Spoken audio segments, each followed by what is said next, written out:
people that are doing these presentations. Lord, send blessings upon them, send blessings upon all of us. Help us to understand with children's eyes the issues of racial reconciliation, that we may go forward into our communities, with our families, with our neighbors, and that we might be a light shining in the darkness in this world today, that we may bring about racial reconciliation in God's time. All this we ask in Jesus' name. Amen. Thank you, Pat. Okay. Good evening, everyone, and thank you, Father Duncan, for those very, very kind words. You all by now should know that St. John's has become a part of my soul and will always be a part of my soul. So this evening, we are going to be talking about the book Same Difference by Calida Garcia Rawles. But before we actually view the video, I want to share some thoughts with you. In today's world, children get so bombarded by images of beauty and appearance that they just might be inclined to believe that beauty and appearance is what the world, that is, television, magazines, Hollywood, celebrities, for example, tell them that it is. They internalize the standard of beauty. But what do we as parents, grandparents, caregivers tell them that it is? And how best to understand and accept our differences. Perhaps a good place to begin to communicate would be by looking at what the scripture teaches us about difference, beauty, and appearance. For example, in Genesis chapter 1, verse 27, we are told, so God created man in his own image. In the image of God created he him. Male and female created he them. We look at 1 Samuel chapter 16, verse 7. But the Lord said unto Samuel, look not on his countenance or on the height of his stature, because I have refused him. For the Lord seeth not as man seeth. For man looketh on the outward appearance, but the Lord looketh on the heart. This illustrates that the world focuses on what people look like on the outside, but God focuses on what we look like on the inside, the heart. Again, in Psalm 139, verse 14, it says, I will praise thee, for I am fearfully and wonderfully made. Marvelous are thy works, and that my soul knoweth right well. Meaning, you are created in the image of God. No two are the same, but in God's eyes, you are a masterpiece. Proverbs 31, verse 30. Favor is deceitful and beauty is vain, but a woman that feareth the Lord, she shall be praised. Loving God and each other is everything, beauty is not. The story we are about to view is about two little girls, Lisa and Lida, who are cousins and find themselves confused by the differences in their physical appearance. The story addresses the issues of beauty and identity. The book was written by Calida Garcia Rawles. It is her first children's book. When Ms. Rawles was interviewed, she was asked why she wrote the book. And I'll read you how she responded. She says, I wrote Same Difference because I remember as a small child feeling different from some of my family and friends in school because of my light skin. Children would ask me the question like, what are you? And at times make jokes. At the same time, I witnessed darker skinned children being ridiculed for their complexion. And I always wanted to reach out and say, I don't have your same experience, but I understand how it feels. Back then, however, I did not know how to say it so clearly, so I stayed silent. When I became a mother of two girls, I searched for children's books that address these issues of colorism, but could not find any. It was then that I decided to write my own book, Same Difference. So Claire, you'll have us view the video.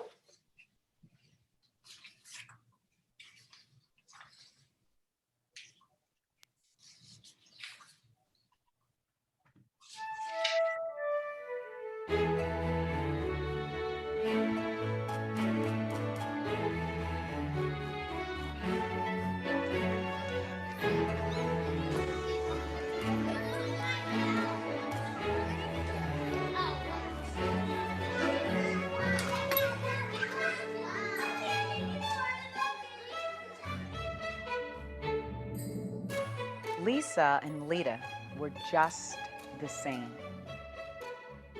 Practically twins, even down to their names. They were first cousins who loved to play, never apart, not even for a day. Lita and Lisa danced to the same beat, sang the same songs, and even sat in the same seat.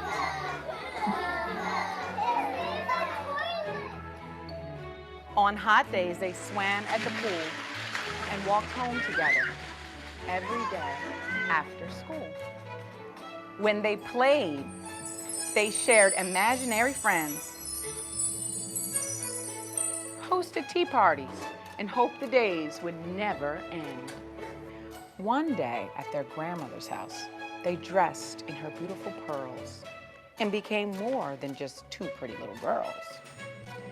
In front of the mirror, they played like princesses. But when they looked closely, they just saw differences. Lisa said with a big frown, "Your skin is tan and my color is brown." Lita said, "Your hair is short and mine is long. One of our hairstyles must be wrong."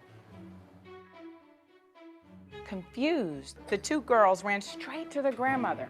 Together they asked, "Why don't we look like each other?" Grandmother said with a grin, "To me, you look just like twins. You both have on pink dresses and shoes and even have the same cute hairdos." No, that's not right," Lisa said. "My skin is dark and hers is light. And our hair, it's different too. We're not the same no matter what we do." "Is one better?" asked Lita. "Is one worse? If this was a contest, who would come in first?" "Oh, children, let me explain. You could be different and still be the same. No one is better. No one is first. You come from people who look very diverse. Like different times of the same day, both are beautiful in their own way." Lita, your skin color is like the morning's golden sky with rich vanilla creams and honey yellow clouds passing by. Lisa, your skin color has cinnamon red hues mixed with sweet purple plums and the sky's midnight blues. I know hair is special to a little girl, but let me tell you, you both have the same curl, just different sizes. One big and one small. Having natural beauty is special to us all.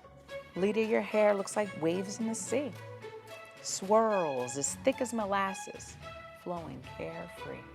Lisa, your hair twirls like the wind, with teeny tiny curls built right in. Soft as cotton candy, puffy as a cloud. You both have ponytails that make me very proud. So now I hope you see just how wonderful you both can be. Light or dark skin, short or long hair. You're both special because of what you share. Lita and Lisa decided to play in front of the mirror for the rest of the day. They were two happy girls, no more, no less, just the same smile and the same pink dress. Same difference is what they would say if their hair or skin ever got in their way. They were first cousins who loved to play. They were never apart, not even for a day.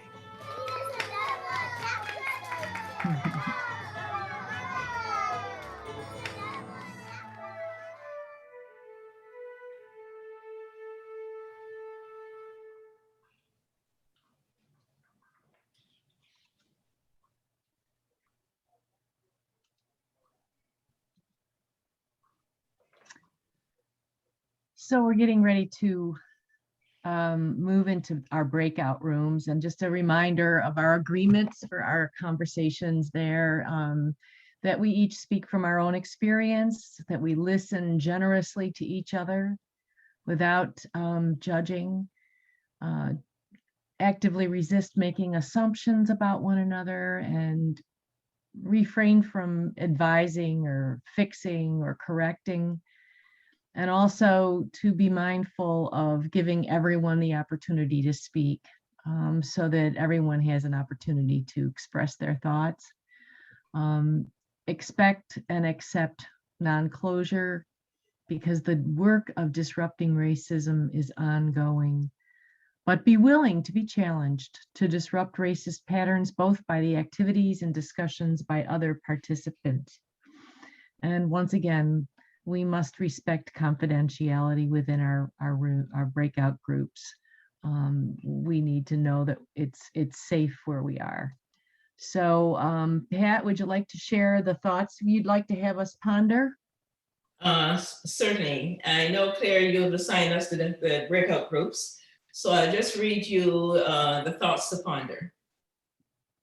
I wonder who I am in this story. I wonder how the practice of colorism might silence a child. I wonder what this book is saying to me.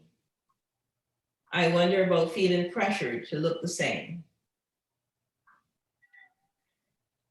I hope you have a great discussion in your groups. And we will be in the breakout rooms for about 20 minutes. Let me just make sure everybody's been assigned before I send you off. Here we have somebody who just showed up. Okay. All right, let's make sure we have it for 20 minutes and not 60. Bear with me, it's one of those things that's finicky. Okay, any questions about the breakout rooms? Somebody in your room may have some of the questions, so hopefully you can remember some of them, but somebody will be assisting.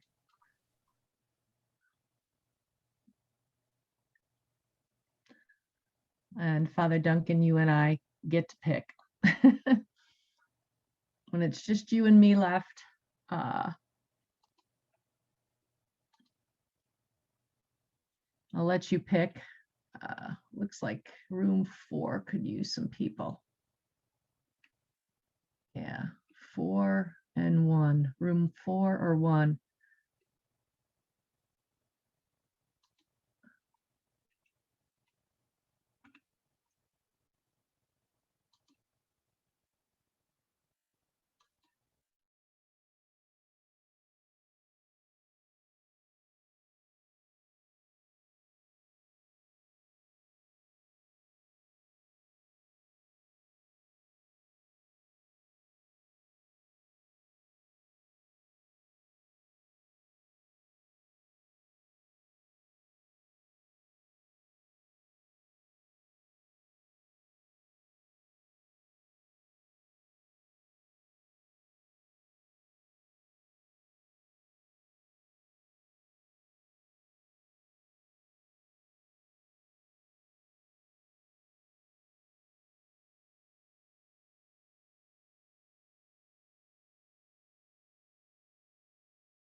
Aw, so many people in the middle of their sentence. We had a great discussion in our group, but I'd like to turn this over to Pat and just, maybe you'd like to moderate us a little bit on further discussion in the large group.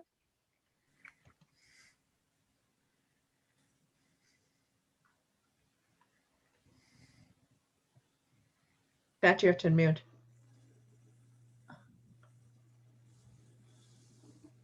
Pat, Pat, you're muted, but it looks like you're very animated. Yeah, I'm sorry. Yeah, we had quite a robust discussion within our group about this, and it was an enlightenment for some of the group who had no idea that this concept of colorism existed as part of a spectrum of racism. So it was a lively discussion. Okay, I shared with them some issues, okay, within my own family, which led me to choosing this particular book and this discussion for this evening session. And I'm glad I did. You know, people talk about speaking your truth, but I had to reveal the truth about it. What did go on and what is going on within my family. So it was a very good discussion, and others shared their comments as well regarding that. So I hope everyone had that kind of truthful discussion as well within your groups. Because Pat, we have did to talk about everything. If we want to combat this question of racism, we have to talk about all of it. Exactly. You see? And I hope this evening was a start. Pat, Yeah. we had a great discussion in our group, but it was brought to our attention that we needed to define what colorism was. Okay. So, and so thankfully we were able to do that with the help of Crystal. But perhaps that should be clarified for the larger group in case there was any confusion there. All right, so I'm going to read you what the definition is actually. Actually, it was the term was first coined by Alice Walker, who of course is an author, and she defined it as prejudicial or preferential treatment of same-race people based solely on their color. And as I said earlier, this is something that is very prevalent in the Black community, in the African American community, and it was the same where I was brought up in Barbados. Okay, it was very, very prevalent in Barbados as well. So it is something that is very painful. It can be very painful, and if we don't address it at the children's level, like in the classroom, for example. It can be very traumatizing for kids throughout their lifetimes, okay? Feelings of low self-worth, for example, feelings of why not me? I can do that, why not me? Why isn't someone calling on me? Okay, and it's not, and they don't have the courage to step forward. So it affects their lives very traumatically, okay? Through their young years and their adult lives it can affect. Interesting. Heather? Interestingly, in our group, it was pointed out that a number of whites have the same issue of colorism, and some who are lighter skinned were complaining that they felt terrible because all these things they didn't tan, for example, they burnt or they freckled. So it seems to be an issue on both sides of the racial divide, and perhaps it's the right issue in which to focus on sameness and not differences, right? Because both races seem to sort of experience that concern, particularly as children. I think one of the hard things that I've found about what people think about people is that they attach certain things to color of skin or to certain people, like violence to young Black males. I mean, it's amazing if you watch people and you see a couple of young Black males walk by, they have an effect on everybody they walk by when they walk just in the village of Huntington. And I always wondered that, I asked my my grandmother about that and my great-grandmother about that. And they said, well, when she first went to school, they didn't believe that Native Americans were smart enough to even do most subjects. So what they did, they sat them in school and tried to get them to keep their hands on the ground because they thought they were super violent. And if they lifted their hands off the desk at any time, they weren't allowed to play that day. That was one of the rules in the Indian schools. Had to keep their hands on the desk. And if they lifted them up at all, at any time, and the teacher saw it, they weren't allowed. And then they had to sit and watch the other kids play on the playground. And so it was like behavior modification. It's like what the Chinese are trying to do, to a million good folks, quote, re-educate them in concentration camps. And she ended up going to Columbia for her doctorate. I mean, people have no idea that we all have brains. I mean, what is it that should matter as to how smart you are? But I think when it comes to our school system, and you can criticize me here, if I'm wrong about this, that my experience was that they put all the rich white kids in the same class together. I mean, that's my personal experience. And that they put them in the accelerated classes. Maybe we had better scores, I don't know. But there was lots of really smart people, and that they were excluded from being in the advanced placement groups growing up on Long Island where I was. And I think that's still a problem today. Some of you teachers could say some more about that. I'm Priscilla? gonna jump in because that still goes on today, and that is a form of racism. It's not giving those children the opportunity. But if you think of colorism and you go back to the enslavement period, who were the enslaved people put in the house? That's right. And who were the ones who worked the fields? The lighter you were, the better your position was. You were in the big house. You were able to, you got the hand-me-down clothes, but you didn't have to work the field. The darker you were, so it pitted those enslaved people based on the darkness and the lightness of their skin against each other at certain points. So it goes back to that. I have children in my school, like I was saying, you can always tell if I've had girls, especially because girls tend to be awkward, but I worked with a young lady and she was dark, and you could see how she turned into herself. Smart as a whip, the smartest child I've ever had, but because of the darkness of her skin, felt less than for some reason. And the lighter girls in my class, they tended to be more popular than she was, and kids see that. So it just goes back, and it continues today within the race. Bill? In the early 1980s, I was a sergeant in the police department, and I got word that Dr. Benjamin Hooks was coming to Amityville to speak at a church in Amityville. And I got word to say that we would like to be in the church to provide security for Dr. Hooks. I got the word back, thanks, we've got it covered ourselves. But because of the outreach, I was invited to a gathering, a cocktail party, before Dr. Hooks was going to the church. When I walked into the home, doctor's home, where the party was being held, the thing that struck me was almost every person of color in that home was very light-skinned. Lawyers, doctors, a judge. I looked around and I thought, this is a whole different segment within African Americans. And I wondered at that point, wow, did they have the advantage, this colorism issue, did they have the advantage in terms of schooling, et cetera, as they went up? It was stark in seeing it in so many people.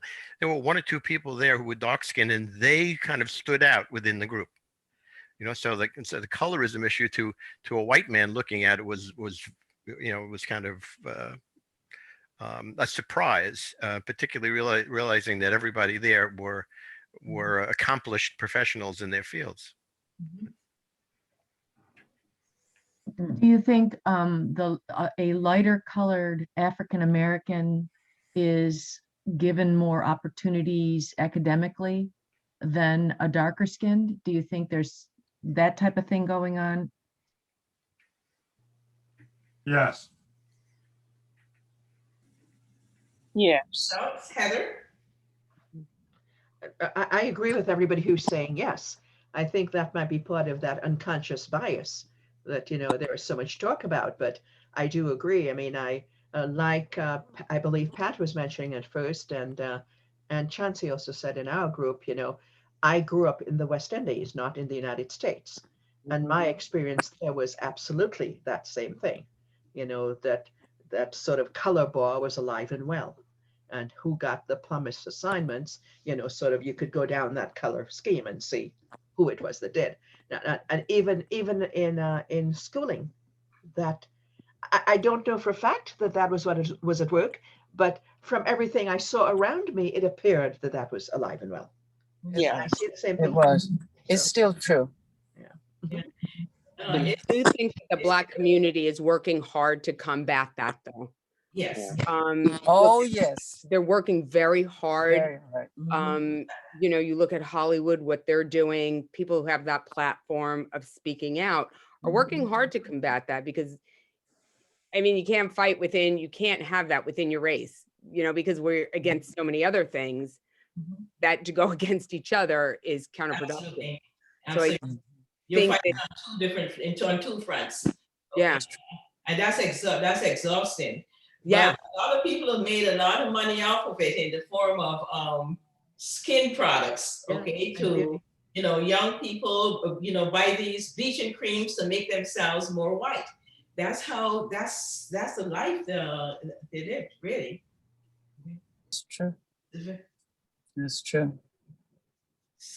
Yep, lighten their skin, okay? The whiter you are, the more opportunities you have, okay? And that's how it was, that's why it was viewed and it's still being viewed, okay? But when you look at this society today, there's so much interracial marriages taking place. And you wonder, if we don't address this topic, how are the children within those interracial families, how are they being treated? What are they being told?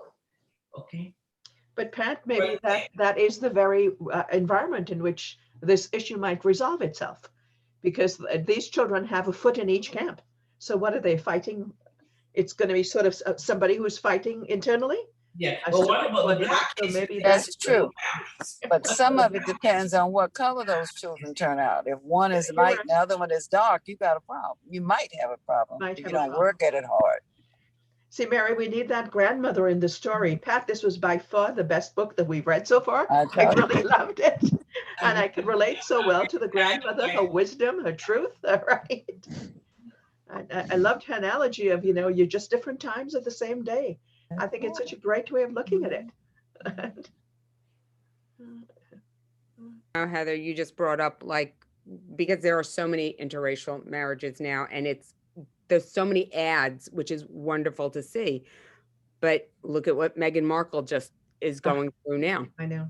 What a revelation. She's Black, presents white on many fronts. Yeah. And she's going through it, so it's still unfortunately there. Well, certainly it was always there in the British Empire, right? And more so in the royal But family. even within the Black community, there are some people who don't feel sorry for her because she has this world of privilege because she is lighter skinned. So you still have that colorism going on. It doesn't matter. No. Once it's out there that you are Black, then you're Black. Remember, we only have that, 1/5 of whatever they said we had. Yeah. It doesn't matter. One drop of blood back in history. One drop of blood. Drop of blood.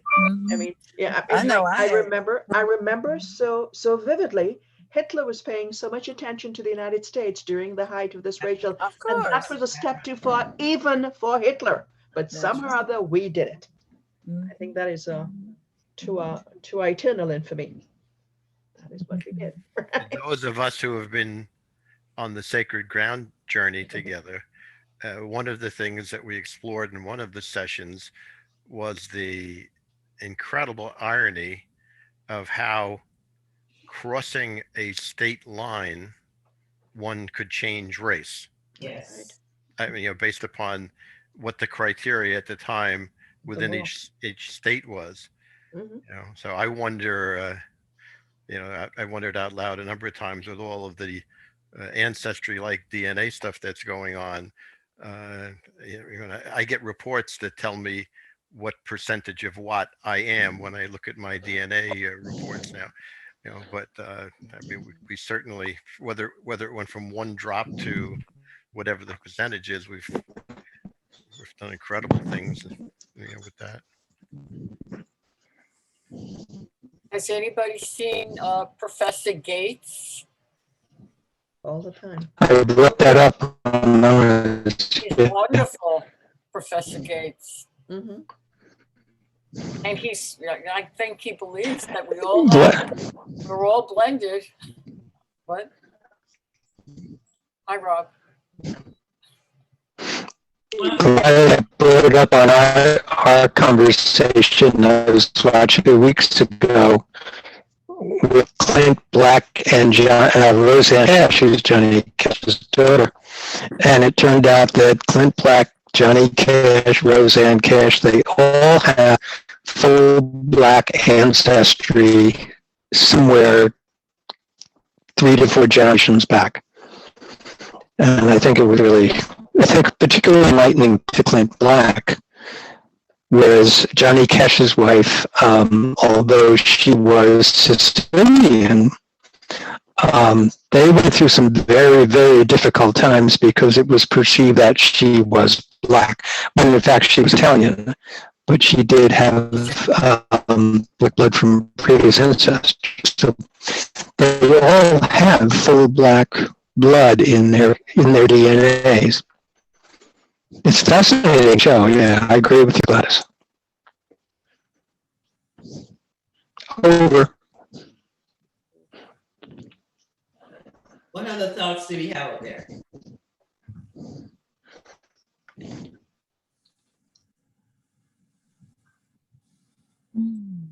It's certainly a book that I think would be a wonderful addition to any Sunday school curriculum I agree. in any congregation and in any denomination and any faith group. It's a wonderful book to be It shared. really is.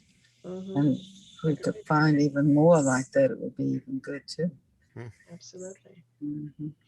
Good. All right.